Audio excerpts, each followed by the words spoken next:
નમસ્કાર વિદ્યાર્થી મિત્રો. અગાઉ આપણે ધોરણ 10ના સામાજિક વિજ્ઞાનનું પ્રકરણ 8 કુદરતી સંસાધનોની શરૂઆત કરેલી, જેમાં સંસાધનોના ઉપયોગો, સંસાધનના પ્રકાર અને સંસાધનનું સંરક્ષણ વિશે આપણે થોડી ચર્ચા કરી હતી. આજે આપણે જમીન નિર્માણ એની થોડી વાત કરવાની છે. મિત્રો, આપણે અત્યાર સુધી જમીનનો તો ખ્યાલ બધાને છે જ, પરંતુ જમીનની સાચી જે માહિતી છે એને આપણે આજ જોશું. જમીન, આપણા મગજમાં એક પ્રશ્ન એવો ઊભો થાય કે જમીન એટલે શું? તો આપણે અત્યાર સુધી સામાન્ય રીતે ભૂસપાટીનું ઉપલું પડ જેમાં વનસ્પતિ ઉગે છે તેને આપણે જમીન તરીકે ઓળખીએ છીએ. જ્યાં આપણે રહીએ છીએ, જ્યાં આપણે અભ્યાસ કરીએ છીએ, જે જમીન ઉપર આપણે ચાલીએ છીએ એને આપણે જમીન સમજીએ છીએ. જમીન પૃથ્વીના પોપડા પરના અનેકવિધ કણોથી બનેલ એક પાતળું પડ છે, જેમાં અનેક પ્રકારના ખનિજો, ભેજ, હ્યુમસ, સેન્દ્રિય તત્વો તથા હવા વગેરે મળેલા હોય છે. માટીની નીચે તેમાં મૂળ ખડક સ્તરો આવેલા હોય છે. જમીનનું નિર્માણ મૂળ ખડકોની ખવાણ અને ધોવાણથી પદાર્થનું બનેલું છે, જેમાં જૈવિક અવશેષો, ભેજ, હવા મળે છે. અન્ય રીતે કહીએ તો જમીન ખનિજો અને જૈવિક તત્વોનું કુદરતી મિશ્રણ છે. તેમાં વનસ્પતિના વૃદ્ધિ અને વિકાસ કરવાના ક્ષમતા છે. મિત્રો, આપણે હવે જમીનની વાત કરીએ થોડી. આપણે પૃથ્વીના પોપડાની સૌથી ઉપરની સપાટી કે પડ, જેને આપણે જમીન કહીએ છીએ, તેમાં વનસ્પતિના વૃદ્ધિ અને વિકાસ માટે જરૂરી એવા ખનિજ દ્રવ્યો અને જૈવિક દ્રવ્યો આવેલા છે. જેમ કે તેનું પ્રમાણ બધી જ જમીનમાં એક સરખું હોતું નથી. તમને બધાને ખ્યાલ હશે મિત્રો કે કદાચ ગુજરાતની જમીન જુઓ તો એમાં ફરક છે, રાજસ્થાનની જમીન જુઓ તો એમાં પણ ફરક છે. તો એમ ભારતના અલગ અલગ વિસ્તારની અંદર અલગ અલગ પ્રકારની જમીન આવેલી છે. એમાં સામ્યતા રહેલી નથી. ક્યાંક ફળદ્રુપતા છે, ક્યાંક ફળદ્રુપતા નથી, ક્યાંક ખડકો છે, ક્યાંક રેતાળ જમીન છે, ક્યાંક ખીણ પ્રદેશ છે, ક્યાંક જંગલ વિસ્તાર છે. તો આવી બધી વસ્તુને આપણે જમીન કહીએ છીએ. આમ જમીન એટલે સેન્દ્રિય પદાર્થયુક્ત ઝીણા કણોવાળો ઓછો ખડક પદાર્થ, એટલે કે ભૂપૃષ્ઠ પરના માતૃ ખડક અને વનસ્પતિ દ્રવ્યોના મિશ્રણથી બનતા અસંગઠિત પદાર્થોનું પડ કે સપાટી. મૂળ ખડકો એટલે કે પથ્થરો મૂળ ખડકોને ઘસારણ અને ધોવાણના પરિબળો તોડી તેનો બારીક ભૂખો બનાવે અને આ ભૂકાને ચૂર્ણ વનસ્પતિ તથા જીવજંતુઓના વિઘટન કે સડવાથી બનેલ સેન્દ્રિય તત્વ જેમાં ઉમેરાય છે. આ સેન્દ્રિય તત્વો વનસ્પતિના વિકાસમાં મહત્ત્વની ભૂમિકા ભજવે છે. મિત્રો, તો આને આપણે જમીન કીધી છે. જમીન નિર્માણના સમયગાળાના સંદર્ભે જે તે આબોહવાની અસર એટલી મહત્ત્વપૂર્ણ અને વ્યાપક હોય છે કે તે આબોહવાવાળા પ્રદેશમાં વિભિન્ન પ્રકારના ખડકોમાંથી બનતી જમીન લાંબા સમયગાળે એક જ પ્રકારની હોય છે. એટલે કે એક જ પ્રકારના માતૃ ખડકોમાંથી ભિન્ન ભિન્ન આબોહવાથી બનનાર જમીન અલગ અલગ પ્રકારની હોય છે. જમીનના પ્રકારો તેના રંગ, આબોહવા, માતૃ ખડકો, કણરચના, ફળદ્રુપતા જેવી બાબતોને ધ્યાનમાં રાખી અને એના પ્રકાર પાડવામાં આવે છે. તો મિત્રો, આપણે જમીનના પ્રકાર વિશે થોડી વાત કરીએ. જમીનના મુખ્ય પ્રકારો છે 8. તમને સ્ક્રીન ઉપર જે દેખાય છે, જેમાં પહેલી કાંપની જમીન, રાતી જમીન, કાળી જમીન, લેટેરાઇટ જમીન, રણ પ્રકારની જમીન, પર્વતીય જમીન, જંગલ પ્રકારની જમીન અને છેલ્લે દલદલ કે પીટ પ્રકારની જમીન. તો મિત્રો, આપણે એક પછી એક જમીનના 8 પ્રકારની વાત કરીએ. તો એમાં સૌથી પહેલાં આપણે વાત કરવી છે કાંપની જમીનની. આ પ્રકારની જમીન ભારતના કુલ ક્ષેત્રફળના લગભગ 43% ક્ષેત્રફળમાં આવેલી છે. પૂર્વમાં બ્રહ્મપુત્રા ખીણથી શરૂ કરી પશ્ચિમમાં સતલુજ નદી સુધીનું ઉત્તર ભારતનું મેદાન, દક્ષિણ ભારતમાં નર્મદા, તાપી, મહાનદી, ગોદાવરી, કૃષ્ણા અને કાવેરી ખીણ પ્રદેશમાં અને તે પૈકી મહાનદી, ગોદાવરી, કૃષ્ણા અને કાવેરીના મુખ્ય ત્રિકોણ પ્રદેશમાં આ પ્રકારની જમીન આવેલી છે. કાંપની જમીનનું નિર્માણ નદીઓ દ્વારા નિક્ષેપિત કાંપને આભારી છે. મિત્રો, જ્યારે નદીમાં પૂર આવે છે તો પૂરની સાથે અનેક માટીના કણો તે પૂર પાણી સાથે ઢસડી આવે છે અને તે કાંપની જમીનનું નિર્માણ થાય છે. આ જમીનમાં પોટાશ, ફોસ્ફરિક એસિડ અને ચૂનાનું પ્રમાણ વધારે મળે છે, જ્યારે નાઇટ્રોજન અને હ્યુમસની માત્રા ઓછા પ્રમાણમાં જોવા મળે છે. જો આ જમીનમાં કઠોળ વર્ગના પાક લેવામાં આવે તો તેમાં નાઇટ્રોજનની સ્થિરતાનું પ્રમાણ વધારી શકાય છે. આ પ્રકારની જમીનમાં ઘઉં, શેરડી, ચોખા, શણ, કપાસ, મકાઈ, તેલીબિયા વગેરે પાકો લેવાય છે. મિત્રો, સ્ક્રીન ઉપર દેખાય છે એના લક્ષણો એ ધ્યાનથી વાંચો, ધ્યાનથી જોઈ શક્ય હોય તો નોટ કરી લો. ત્યારબાદ રાતી અથવા લાલ જમીન. ભારતમાં અનેક જગ્યાએ રાતી જમીન અથવા તો લાલ પ્રકારની જમીન આવેલી છે. મિત્રો, સ્ક્રીન ઉપર જે તમને નોટ આપેલી છે એ શક્ય હોય તો ક્યાંક નોટ કરી લેજો તમે નોટબુકમાં. રાતી જમીન.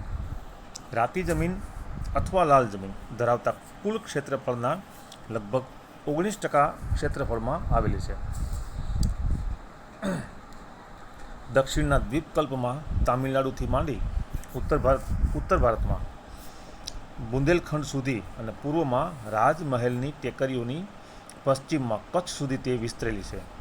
રાજસ્થાનમાં કેટલાક વિસ્તારમાં આ પ્રકારની જમીન જોવા મળે છે.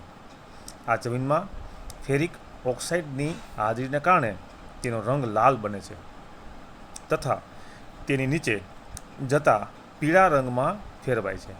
આ જમીનમાં ચૂનો, કાંકરા, કાર્બોનેટ મળી આવતા નથી. મોટે ભાગે આ જમીનમાં મેગ્નેશિયમ, ફોસ્ફેટ, નાઇટ્રોજન અને પોટાશની ઉણપ જોવા મળે છે. આ પ્રકારની જમીનમાં બાજરી, કપાસ, ઘઉં, જુવાર, અળસી, મગફળી, બટાટા વગેરે પાક લેવામાં આવે છે. ત્યારબાદ ત્રીજી, કાળી જમીન. તે અતિ મહત્ત્વની છે, વધુ ફળદ્રુપ છે, તેને આપણે જોઈએ. કાળી જમીન, કાળા પ્રકારની જમીન. કાળી અથવા રેગુર જમીન ભારતના કુલ ક્ષેત્રફળના લગભગ 15% ક્ષેત્રફળમાં તે ફેલાયેલી છે. આ જમીનનો ઉદ્ભવ દખણના લાવા પથરાવા થયો છે. સમગ્ર મહારાષ્ટ્ર, પશ્ચિમી મધ્યપ્રદેશ, આંધ્રપ્રદેશનો અને કર્ણાટકનો કેટલોક ભાગ વગેરે જગ્યાએ આ પ્રકારની જમીન જોવા મળે છે.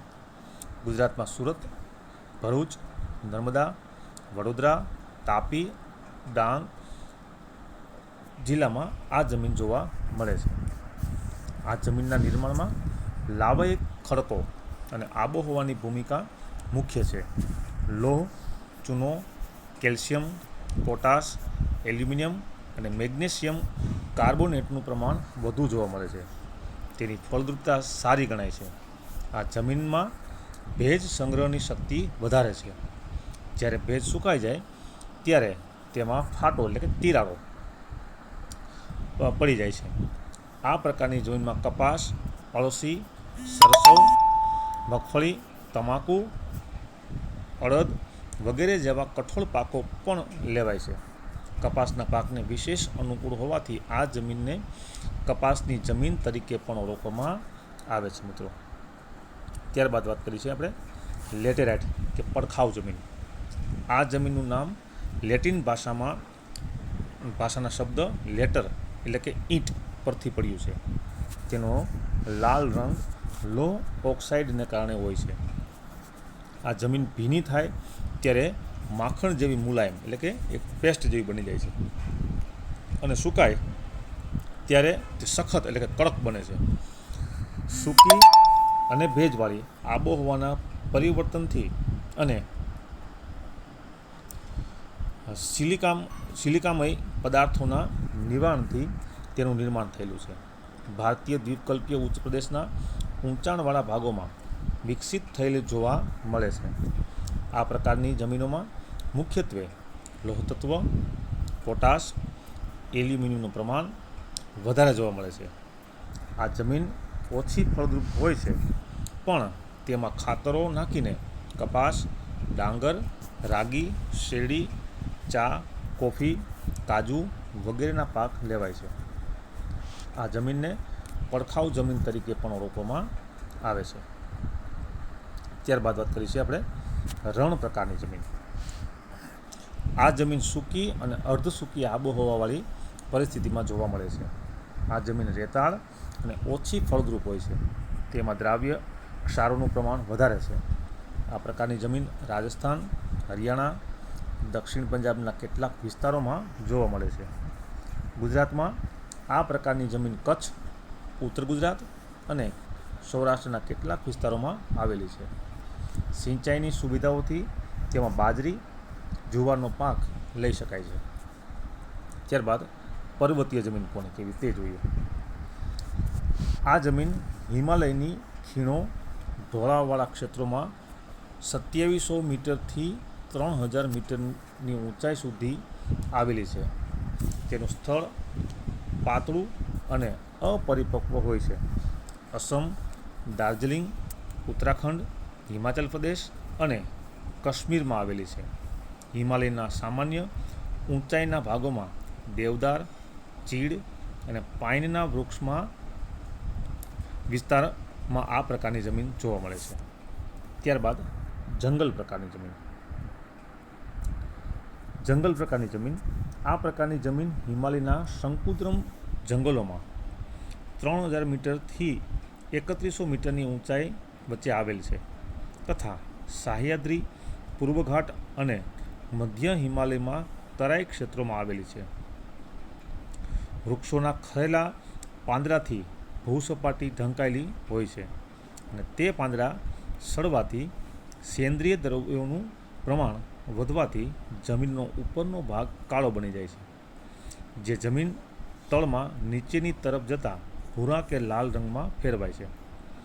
આ જમીનમાં ચા, કોફી, તેજાના ઉપરાંત ઘઉં, મકાઈ, જવ, ડાંગર વગેરે પાકો લઈ શકાય છે. આ જમીન અત્યંત મર્યાદિત ક્ષેત્રોમાં જોવા મળે છે. અને છેલ્લી જમીનનો પ્રકાર દલદલ કે પીટ પ્રકારની જમીન. આ પ્રકારની જમીન ભેજવાળા વિસ્તારમાં જૈવિક પદાર્થોના સંચયથી વિકસે છે. વર્ષાઋતુ દરમિયાન આ જમીન પાણીમાં ડૂબેલી હોય છે અને પાણી ઓસરી જતાં તેમાં ડાંગરની ખેતી કરવામાં આવે છે. ડાંગર એટલે કે ચોખા.